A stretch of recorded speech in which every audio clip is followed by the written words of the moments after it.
మగజాతి ఆనిముత్యం ఏదో అన్నట్టున్నారు. సప్తగిరి గారు ఇప్పుడు మిమ్మల్ని అందరితో మాట్లాడతారు ప్లీజ్. యా తమ్ముళ్ళు ఎలా ఉన్నారు? హరహర మహాదేవ శంభో శంకర.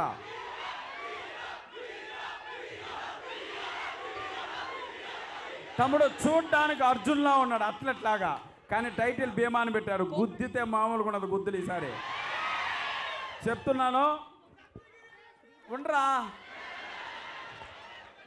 ఆ ట్రైలర్లో ఒక డైలాగ్ ఉంది, ఊచకోత అనేది. అన్న థియేటర్లో కలెక్షన్లో ఊచకోత మార్చి 8 స్టార్ట్ అవుతుంది. మళ్ళీ మనం అన్నని ఒక గొప్ప కమర్షియల్ హీరోగా చూడబోతున్నాం కలెక్షన్ల పరంగా. ఇంకో విషయం, ఈ మధ్య కాలం డివైన్టీ ఉన్న మూవీలన్నీ పెద్ద హిట్ అయినాయి. జై హనుమాన్ అవన్నీ. ఇది ఏకంగా శివుణ్ణే పట్టుకొచ్చాం పైనుంచి. మన రాధామోహన్ గారికి ఒక్క 200 కోట్లు ఇచ్చేస్తే సరిపోద్ది, చాలు కదన్నా. ఓ 200 కోట్లు రాసుకుందాం. మార్చి 8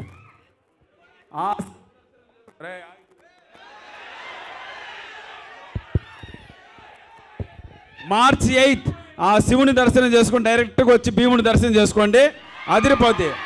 ట్రైలర్ అయితే నిజంగా చెప్తున్నాను, పూనకాలు తెప్పించిందా మీకు?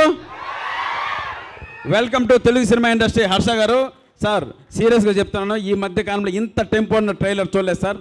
తప్పకుండా రేపు ఇదే టెంపో ఆ థియేటర్లో కాసుల వర్షం కురిపించాలని మనస్ఫూర్తిగా కోరుకుంటూ హరహర మహాదేవ శంభో శంకర. నాతో పాటు సార్ అనండి, హరహర మహాదేవ శంభో శంకర. జై భీమ్, జై భీమా. అది ఎవరు? Thank you sir, thank you so much Saptagiri గారు. అప్పటి నుంచి ఒక హీరోయిన్ భలే ఉందిరా పక్కన కదా. వెళ్ళేటప్పుడు నెంబర్ ఇస్తా, సరేనా? ఆ తర్వాత ఫోన్ చేసి మాట్లాడుకోండి. ఎల్లో 100 108 ఏమి ఇస్తారో ఏంటో వెయిట్ చేసి చూడాలి. థ్యాంక్ యూ సప్తగిరి గారు.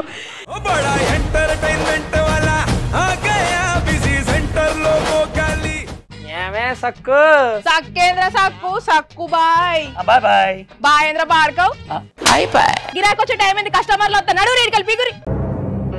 కస్టమర్లు వస్తున్నారు కదా, మాత్రం పొగరు ఉంటది. మరి తగ్గిచ్చేద్దాం పొగర్ని. డబ్బులు కట్టేస్తామేంటి కొంప తీసి? లేదు, కస్టమర్లు ఆపేద్దాం. పదా మరి మన బిజినెస్ స్టార్ట్ చేద్దాం.